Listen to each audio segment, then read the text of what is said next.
जिन्होंने जान दी ए वतन तेरी हिफाजत में, महक उनके लहू की मिट्टी से आज भी आती है। रगों में दौड़ते फिरने के हम नहीं है कायल, हम वो लहू है तिलक जिनका दुनिया लगाती है।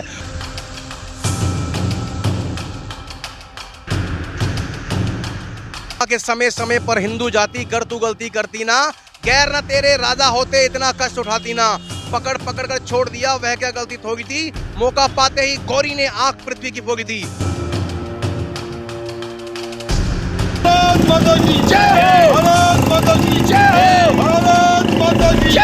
मेरे देश की एक अलग पहचान है। मेरे देश की एक अलग पहचान है क्योंकि हिंदू मुस्लिम सब एक समान है। इसकी जितनी तारीफ करूं वह कम है क्योंकि ये मेरा असली हिंदुस्तान है। नमस्कार, बहुत बहुत स्वागत है आपका हेडलाइंस न्यूज नेटवर्क देख रहे हैं आप और मैं हूं आपके साथ भोला वर्मा। आज देश में 73वां गणतंत्र दिवस बड़े हर्षोल्लास के साथ मनाया जा रहा है और इसी खास दिन पर हमारे साथ बातचीत है करने के लिए मौजूद हैं विजयकांत चौहान। इनसे बातचीत करते हैं। आज 73वां गणतंत्र दिवस पूरे देश में मनाया जा रहा है, कैसा महसूस करें?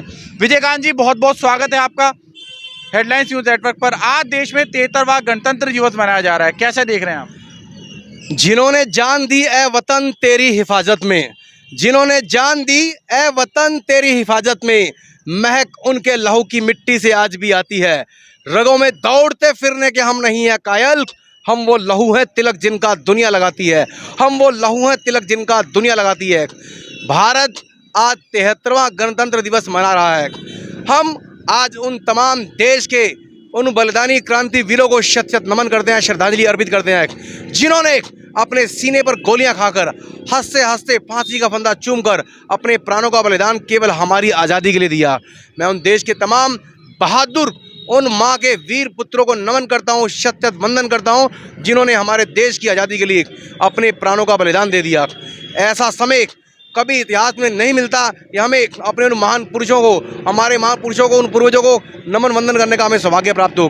ये देश का सौभाग्य है और इस भारत की मिट्टी में वो ऐतिहासिक कण कण में वो सौभाग्य प्राप्त हर वीर को है जिसने अपने देश के लिए, अपनी मातृभूमि के लिए, अपनी भारत माता की वंदना के लिए, अपने देशवासियों के लिए अपना सर्वस्व बलिदान कर दिया। मैं तमाम देशवासियों को आज गणतंत्र दिवस की इस ऐतिहासिक पर्व पर शुभकामनाएं देता हूं और देश के तमाम युवाओं से निवेदन करता हूं, प्रार्थना करता हूं कि जिन वीरों ने हमारी आज़ादी के लिए अपने प्राणों का बलिदान दिया, अपना सर्वस्व बलिदान किया, हमें भी अपने उनके सपने का भारत अवश्य बनाना चाहिए। उनके सपने का नशा, अपराध मुक्त, अखंड भारत, भ्रष्टाचार मुक्त, आतंकवाद मुक्त, जातिवाद मुक्त, भाषावाद मुक्त भारत बना के हमें उन्हें सच्ची श्रद्धांजलि देनी चाहिए। अगर बात करें, देश में सभी तरह के लोग हैं, सभी मजहब के लोग हैं, सभी एकता के साथ रहते हैं, लेकिन आज भी कुछ लोग ऐसे हैं जो देश में लोगों का इलाज करने की बात कह रहे हैं, उनको ठीक कर देने की बात करें। इन लोगों को क्या कहना? ऐसे लोगों को मैं कहना चाहूँगा कि इस देश की मिट्टी में उन वीरों का, उन शूर वीरों का रक्त बहता है जिन्होंने अपनी मातृभूमि के लिए, अपने देश और धर्म के लिए अपने 4 बच्चों को कुर्बान कर दिया। हादसे से 2 बच्चों को दीवारों में चिनवा दिया और 2 को चमकौर की लड़ाई में शहीद करा दिया। पूरा गुरु गोविंद सिंह का इतिहास बलिदान और संघर्षों से भरा हुआ है। महाराणा प्रताप का इतिहास संघर्षों से भरा हुआ है। हम छत्रपति शिवाजी के वंशज हैं, घर में घुस के वार करते हैं, हम सर्जिकल स्ट्राइक भी जानते हैं। और इस देश के अंदर एक समय था जब अहिंसा परमो धर्म की बात होती थी, अधूरा मंत्र बढ़ा के हम सभी को कायर बनाने का प्रयास किया गया। अब पूरा मंत्र जो गीता का है, अहिंसा परमो धर्म, धर्म अहिंसा तदैव जय। हम अहिंसा के पुजारी हैं, अहिंसा हमारे लिए परम धर्म है। अगर कोई हिंसक हत्यारा हम पर अत्याचार करेगा तो हिंसक हत्यारे का वध करना उससे भी बड़ा धर्म हमें सिखाया गया है। ऐसे गद्दारों को सबक सिखाना भारत की जनता जानती है। और इस बार जो चुनाव में टैटर कर रहे हैं, टटर कर रहे हैं, ऐसे तमाम गद्दारों को, हिंदुओं के ऊपर अत्याचार करने वाले लोगों को सामाजिक बहिष्कार कर दिया जाएगा और पूरे चुनाव में उनका सूर्यास्त कर दिया जाएगा। कोई भी ऐसा गद्दार, हिंदू विरोधी, देशद्रोही गद्दार, वंदे मातरम विरोधी, भारत माँ को डायन कहने वाला और भारतीय तिरंगे का अपमान करने वाला, धारा 370 का विरोध करने वाला इस देश में अब नहीं रहेगा। पूरे देश में कश्मीर से कन्याकुमारी तक योगी और मोदी की लहर चल पड़ी है और अभी तो मोदी जी देश पर राज कर रहे हैं। उत्तर प्रदेश के चुनाव के बाद अगले चुनाव में योगी जी की तैयारी है। अभी तक तो प्यार से बात मोदी जी समझाते हैं, वो प्यार से बात करते हैं और योगी जी सीधा ललकार की बात करते हैं, बुलडोजर चलाते हैं। कोई भी आतंकवादी, चाहे गुंडा हो, बदमाश हो, अपराधी हो, जो भी कानून का विरोध करेगा उसके लिए बुलडोजर पूरे देश में तैयार है। अभी यूपी में है, आने वाले समय पूरे देश में तैयार है। कोई भी आतंकवादी गुंडा इस देश में अब नहीं बचेगा, कोई भी कानून का उल्लंघन करने वाला नहीं बचेगा, ना उसे चैन से बैठने दिया जाएगा। भारत की जनता अब कमर कस चुकी है किसी भी ऐसे गद्दार को, देशद्रोही को, संविधान विरोधी को इस भारत की भूमि पर अब पलने नहीं दिया जाएगा। जो पाकिस्तान के पैसे पे, चाइना के पैसे पे, विदेशी पैसे पे भारत को गाली देते हैं, भारत के अंदर अहिंसक लोगों को जानबूझकर उकसाते हैं और हिंसक गतिविधियों को अंजाम देके देश के अंदर अराजक माहौल पैदा कर रहे हैं, ऐसे लोगों को मैं कहना चाहूंगा कि भून कर रख देंगे। गद्दारी जो तुम करोगे हिंदुस्तानी सरहद पर, पांव जो तुम धरोगे, अब जो छिड़ी जंग तो बरसेगा सावन खून का, नामो निशान ना छोड़ेंगे एक भी गद्दारे पाकिस्तान समर्थक, गद्दारे मसूद का। सर, कुछ लोग तो ये भी कह रहे हैं कि कैराना में इतना ज्यादा खौफ कर दिया कि अमित शाह जो गृह मंत्री हैं देश के, उन्हें खुद वोट मांगने के लिए घर घर जाना पड़ा। नहीं, ऐसा नहीं है। एक चुनावी प्रक्रिया, कोई किसी के अंदर डर नहीं है। अब तो वो केवल दंगा करा के एक अराजक माहौल पैदा करके, भय का माहौल पैदा करके कुछ शांतिप्रिय लोगों को डराना चाह रहे हैं, धमकाना चाह रहे हैं, लेकिन कोई भी हिंदू अब डरने वाला नहीं है।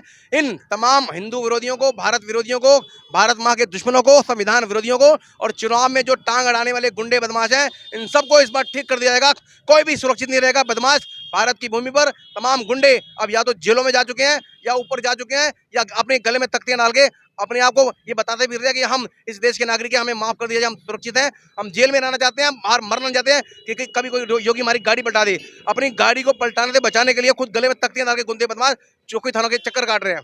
और ये जो लोग हैं, ये बाहरी पैसे पलने वाले, जिनको अभी तक कानून का डंडा दिखाई नहीं दिया, इनका फर्स्ट अपराध है। जो संगठित अपराध था उसको योगी जी और मोदी जी ने कुचल के रख दिया है, खत्म कर दिया, नीलाम कर दिया है। अब जो नए नए गुंडे हैं, जो फिल्मी स्टाइल में छोटी मोटी गतिविधियां करते हैं, वो चिल्ला रहे हैं, कुत्ते की तरह भौंक रहे हैं, उनका कुत्ते की तरह भौंकना ठीक कर दिया जाएगा। शेर तैयार खड़ा है कुत्तों का शिकार करने के लिए। ये सब कुत्ते हैं और योगी मोदी शेर है, इन कुत्तों का शिकार करने के लिए तैयार खड़े हमेशा। कह रहे हैं सरकार आने पर भूस भर दिया जाएगा। अब की बात भूस तो इनके दिमाग में भर दिया जाएगा।